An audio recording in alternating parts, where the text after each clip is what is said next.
Jerome Powell is either making his second major policy mistake in a row, or he's just telling bold-faced lies right to the market's face. What is going on, investors? Hopefully, you guys are doing well out there. Time for another macro update. Haven't done one of these in a couple of months. If you've been following the channel, I will have a link down below to a playlist that we've been developing, basically documenting this 2022 stock market crash. And a lot of it has been Fed-induced, and a lot of great economists out there have very accurately predicted exactly what's going to happen. And so we are going to give you an update on what's been going on, because what is happening is, again, either a major policy mistake, the second one in a row from the Federal Reserve, or they are just telling you bold-faced lies, pretty much like every politician does in Washington where this person works. So Jerome Powell, I want to rewind time a little bit. A lot of you guys are like, who is this scrubby YouTuber telling me that Jerome Powell is lying to me? I want to just rewind time back to November 30th, 2021. We're looking basically a year ago. And Jerome Powell just at that time was floating, dropping the transitory label from inflation, okay? So at the time, inflation back in November of last year was still relatively low, but people could start to see the effects of it starting to show up at the grocery store, at the gas station, and those types of things. And Jerome Powell and the Federal Reserve believed that it was transitory, or it was going to go away. Now, we obviously all know how that turned out. So either he was lying at that time, or he was making a mistake. And we'll give Powell at that time the benefit of the doubt that he simply just made a mistake, since we were on the doorstep or getting through one of the worst pandemics that most people have ever lived through. So obviously there was going to be some economic disruption during that time. Now, let's fast forward a year forward, okay? And we'll go back to like a week or so ago, when he made a speech talking about the current state of the economic affairs here in the United States. And Powell said something to the effect that the inflation battle has not been won. And I agree with that. And he says that more rate hikes are coming, and that we should expect more sustained rate hikes into the future. And he's going to base that based on the inflation data. And I'm going to show you data here that I don't know if he's looking at it or what. And he also is basing it on the job market. And that's where we're going to focus a lot of today's show, is that you are already seeing a deterioration in the job market. Now, I tweeted this back in June of 2022. So we're looking at a little over 6 months ago. And we talked about how, first thing to go from people when they're starting to feel economic struggle are kind of the speculative stocks. And like it or not, it's kind of all been lumped up into ARK innovation stocks, kind of that pumped up basket of stocks. Those were kind of the first ones to kind of roll over in November of last year. Then you had the crypto assets for a number of different reasons. Those have rolled over. You also had a bond fund. Look, if you were like 60-40 bonds, 80-20 bond fund, you've gotten destroyed this year as yields have gone up. The prices of those bonds have just tanked, and so that's been bad. We've obviously seen FANG stocks get destroyed as well, even more so recently. And then look, we're going to have the job market start to deteriorate. I think we're there already. We were there in June, and that's continuing to deteriorate. And then finally, you're going to have the housing market roll over. I'll also show you some data on today's show that you're going to have some housing market distress over the next 6 months. I don't think I'm breaking any news here, although we were having this opinion back in June. And then finally, you'd have a quote unquote bottom in the market. And then towards the back half of the show, the last point that I'll make is give you some guidance that I think investors can take. Certainly longer term investors, longer term focused investors should have during this time, again, where I think the Fed is either making its second policy mistake in a row, or they're just basically bold-faced lying to the American public every time they give a speech. Now, the first bit of data is we get this from the Macro Compass. This is a Substack. Unfortunately, I believe he's going to a paid model. And I say unfortunately for me, maybe I'm too cheap to pay for it. But this guy also has a YouTube channel. I'll have links in the description below to most of this material, so if you want to dig into it a little bit more. But here's a graph from his most recent newsletter, and he is pointing out that the pace of U.S. full-time hirings has slowed down well below its trend. So we've got like a 10-year trend of pace of hiring here in the United States. And obviously, during the pandemic, it dipped well below trend into very deeply negative territory. That's all very well and good. And then you understand after that period of time, there is a spike well above trend. Well, right now, we're actually well above kind of the historical average mean of hiring. That is showing you that the job market certainly under some stress. Now, here's probably the most damning evidence that whatever data people are looking at in Washington is skewed for political benefit for the most part. And so the Philadelphia Fed had to revise their job data by 1.2 million jobs lower in Q2. Here gives you a better idea about this. So in the March and June period, 10,500 jobs were created instead of the 1.1 million jobs that were created during that time frame. So during March and June, investors and potential voters in a critical re-election timeframe were told that, oh, the economy created a magical 1.1 million jobs. Well, we find out now 6 months later and after election, well, no, actually, it was 10,500 jobs. And the Philadelphia Fed and Jerome Powell and all his little cronies that work for him, they all got fed this 1.1 million job number, and they all based their policy and their decisions on these types of things because none of them make their way outside of the marble-laced walls that they all work in, and none of them actually have a job in a real economy. And so now we find out 6 months later that it was just 10,500 jobs. Even despite this, here's what Jerome Powell said just a couple of weeks ago, and I quote, he says, "In the labor market, demand for workers far exceeds the supply of available workers." Are you sure, Jerome? Because back in March and June, only 10,500 jobs were created. Sure doesn't sound like to me there's a huge demand for workers like you're saying right now in November and December. Now, here's the JOLT report. This is basically a job openings and labor turnover rate. It's one metric when you look at the labor post-pandemic JOLT report responses. So the people that are responding to this data, that are giving data to the Federal Reserve. And again, the Federal Reserve is making policy decisions based on this data. You saw how skewed it was from the job creation side when it came to Q2 job data. Well, now you're finding out that the response rate for the JOLTS report has fallen from plus 60% response rate down to about 30. Here's it in graphical form that you have the number of respondents, or the percentage that get back to this report, was well north of 60%. And what kind of statistical data you can derive from that? I'm sure there are statistics that can do that. Well, now you're under 30%. So understand that the data that you're getting back might be largely flawed and might not be relevant to making policy decisions. And obviously, we've seen a lot of not only anecdotal, but actual data that shows you all of the big tech firms that we follow very closely here on the channel.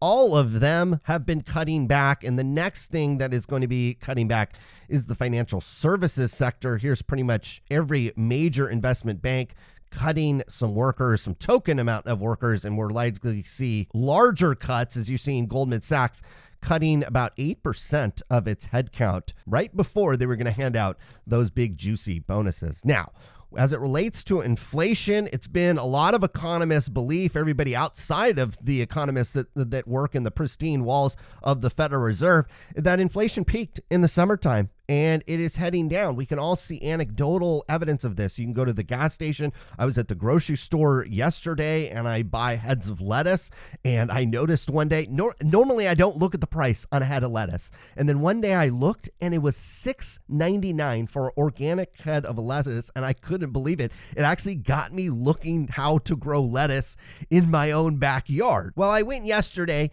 and it's now down to $4.99. So, maybe they heard my complaints about this. But look, inflation's starting to roll over across almost all sectors. There are some lagging sectors when you look at like shelter. This is obviously maybe kind of real estate related. That hasn't rolled over entirely as well. You're looking at food that has just started to roll over. A lot of these things take some time to kind of roll over, but you certainly can look at like gasoline. We've seen a sharp decline in gasoline prices. That is going to lead to declines across the board. Now, other policy mistakes that the Federal Reserve is likely making is they have this quote 2% inflation target. So what the Federal Reserve wants to do is drive this inflation all the way back down to 2%. When it's currently sitting at, 6, 7, 8%, they want to drive it all the way down to 2% and have that be the long-term focus. Well, here's Bill Ackman, famed investor. He says that the Federal Reserve's 2% inflation is no longer credible.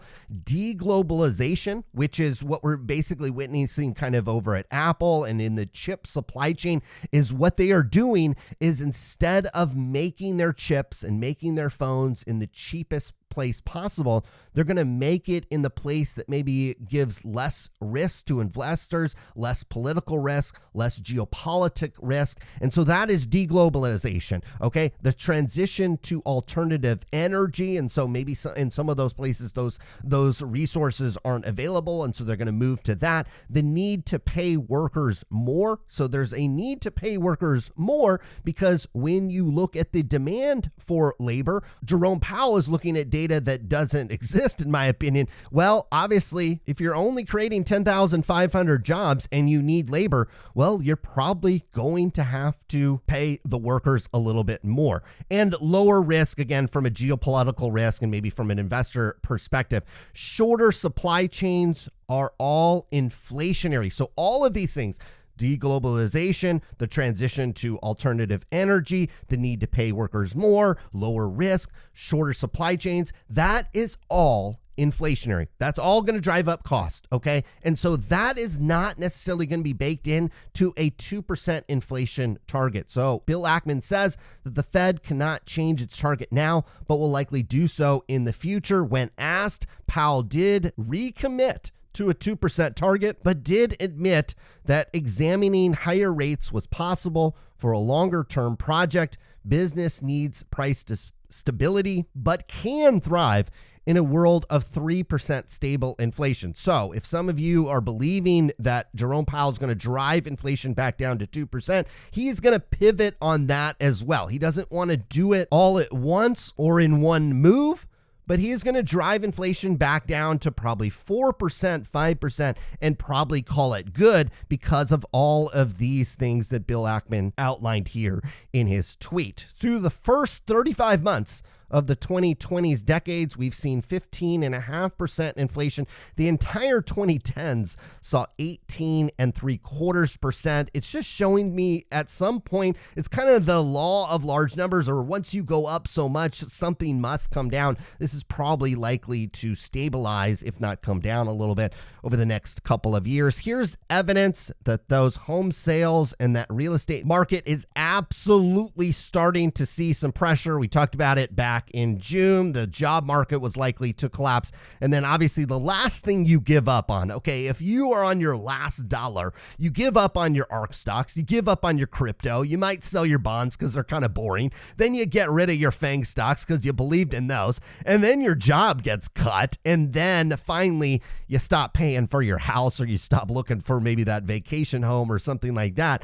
Well, that obviously we're starting to see that obviously with interest rates higher as well. It doesn't make a lot of sense. If you're a current homeowner like me and you're paying 3.5% on a tiny little mortgage that you got, you sure as heck ain't going to sell your house and then go move into a 7% mortgage. That makes no sense financially. So that's obviously going to impact home prices and home demand. And then rents. It's going to impact rents as well, as those slid by the largest amount in at least 7 years, according to Zillow research in a November 2020 report. But again, when you look at the data that the Fed kind of pours over, they're looking at shelter. Look at this. Shelter is still going up and it's peaking. So this is what Jerome Powell is looking at. And he's like, well, I can't take my foot off the gas yet. Shelter is still going up. It's at 7%. But most of the data that most normal people look at, seeing that rents are sliding by their largest amount, in at least 7 years. So that is going to impact inflation in the upcoming numbers. Again, the most of the data, in fact, all of the data that the Fed relies on is these completely lagging and archaic indicators. And I showed you that a lot of the data is old and a lot of the data isn't getting responded to, and a lot of the data gets revised down after the fact. And so these guys are either making their second policy mistake or they're telling you bold-faced lies, hoping you that you believe them again. And then finally, here's some really good data here. Fed rate hike cycles typically end when the Fed fund rate catches up to the 2-year yield. So basically what the Fed does, they don't really control interest rates. They control this Fed funds rate. And then what happens is the rest of the yield curve kind of trades around it or kind of, wraps itself around that Fed funds rates. Well, what this guy is correctly identifying is that the 2-year yield has already gone to where the Fed fund rate is, and that's typically when Fed rate hike cycles end. And he's got a graph up here over 30 years of data, and it basically mirrors kind of a Fed fund rates target and then the 2-year, and then when those kind of meet each other, that is when the rate hike cycle basically has peaked and is over. He says we have that condition now, so the Fed should stop, but there's no indication that they know that based on the post-meeting announcement. Again, this was back in just a couple of weeks ago. Now, I am of the belief that maybe the Federal Reserve goes one more rate hike cycle and maybe 2.